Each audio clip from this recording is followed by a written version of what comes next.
Hello, my name is Gus Allen, and welcome to this edition of Temple Talk. I was asked to talk about the process that actors go through once they're cast in a role. They get that part in the play. What happens next? Well, the truth is most of the creative work that goes into playing a character happens well before the audition. There's a part in a play that you really, really want, or if you're a professional actor and you just need to get cast in any play, the first thing you do is you get a hold of that script, and you need to identify, all right, which characters do I want to play, and which characters am I likely to be cast as, based on the way that I look, my height, my weight, my age. If I'm trying out for Romeo and Juliet, I'm not going to be playing Juliet. I don't need to look at that character. But I need to look at the characters that are my age, a little bit older than me, a little bit younger than me. You never know what their casting needs are. So once you do that, you need to decide then, okay, so what are the distinctions that I'm going to make for each character? You look at the script, and the script says sometimes a lot about each character, sometimes not a lot. It may say, a big burly man of 36 strides into the room. All right, I know his age, maybe burly, barrel-chested man, and he's probably got some swagger and a lower voice, really confident, maybe cocky. You look for other clues, what other characters in the script say about them. Sometimes a play will tell you a lot about the character. Sometimes it doesn't. It just says, we discover an accountant, 36 years old.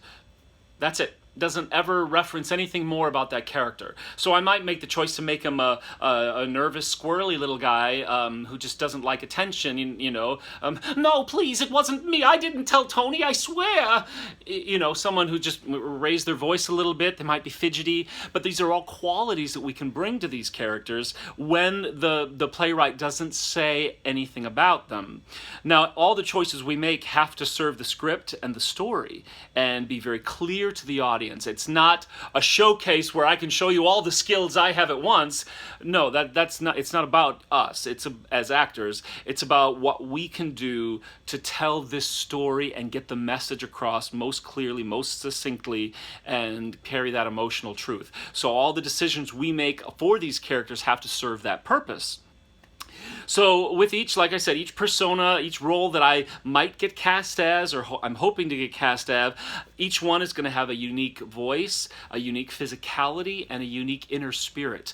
I've played many characters that I've based on inanimate objects, or off animals, or people, and just translated those ideas into characters, and make them as distinct as possible. I've played a lot of shows where I've played 12 to 15 characters, very different characters within the same show, with quick changes, a quick hat, a quick wig, a little mustache, or whatever, but I immediately have to change the physicality, plays males, females, older people, children, the whole gamut. And if you can't do that, you will be typecast as yourself your entire acting career. So that's something you really need to learn, is to differentiate your characters. And so much work goes into that before the auditions. Some auditions we go up and we just perform a monologue and we sing a song and they say thank you and you go on your way. Other auditions are cold readings where they'll give you a copy of the script, they'll pair people up and they'll say, just start reading and acting, go. And at those types of things, you will get the chance sometimes to play multiple characters that evening. So before those auditions, you need to prepare each and every one of those characters that you might be asked to read as. So then you do the audition and you wait and you hope, and you're like, did I get a part? And that is the worst. After the audition process, sometimes it's days, sometimes it's weeks, sometimes it can be months. For season auditions, you audition, at the start of the season and they're casting for all 4 of their shows, and there's lots of factors in play there, but you may not find out for a couple months whether or not you got a part in the play. But all of a sudden you get, they put up that cast list, there is your name. Yes! Okay, so then you're like, you exhale, and then did you get the part you wanted, or did you get a part you didn't want, or something like totally unexpected, like why did they cast me in this? It's not my age, but that means they have confidence in you that you can do it, so you impress them with some skill along the way. So what happens then is you really now that you know what character you're playing, you can just knuckle down and really dig into that script. What do the other characters say about them? Who are they? And before I even dig into the lines to memorize, I really settle into their physicality. If they're home on a Tuesday night sitting watching TV, how do they sit? Do they recline? Do they sit up straight? Is it a combination? Do they sit with one foot tucked under them? What kind of person are they? Introvert, extrovert, all these details that I can bring out little nuances in the show and really, really get to know them. And then I start memorizing the lines, layering on the script, the journey that they're going to have to take, because obviously no character starts and ends in the same spot. Generally there's a character arc. They grow, they learn, they reveal things. They change. Other people change them. Their life circumstances change them. So what is the best place for me to start at? So how does that end with my energy level? How fast I talk? How slow I move? Just the posture I have? All these things figure in. It's not just a game of, I liked the way these people gave a monologue, now let's hand out scripts and let's start. We do, as actors, so much work defining who these characters are internally and externally, so that on stage you do not see the actor.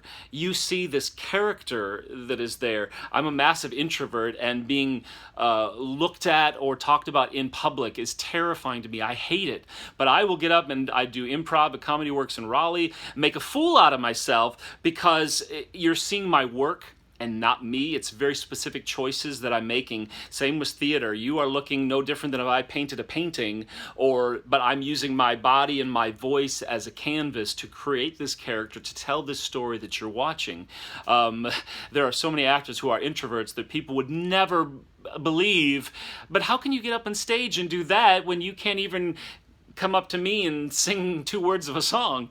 Actors are real interesting people, but our goal is to tell that story and to get that message, the author's intent, across to that audience, to change people, to inform people, to entertain people, to give them an escape, to help them grow, to understand cultural situations. We have so much invested in this, and I mean, the money we make from acting is never equal to the time we put in, and sometimes the physical toll it takes on our bodies, the emotional toll it can take. When we feel those emotions, they're not acted, they're actually felt. And if you ever go through something emotionally and you have a good cry, you're exhausted afterwards. We are exhausted, but it's worth it. We love the process, and hopefully you've learned a little bit today about the actor's experience. And this is all really about just kind of what happens before the auditions, when you get cast, and how we get started. There's so much more when it comes to blocking the show and determining the movements and how we relate to our fellow actors and how we, take direction from our directors, process everything. It's an amazing experience. But this is just a little glimpse, and I hope you come back for more. Thank you.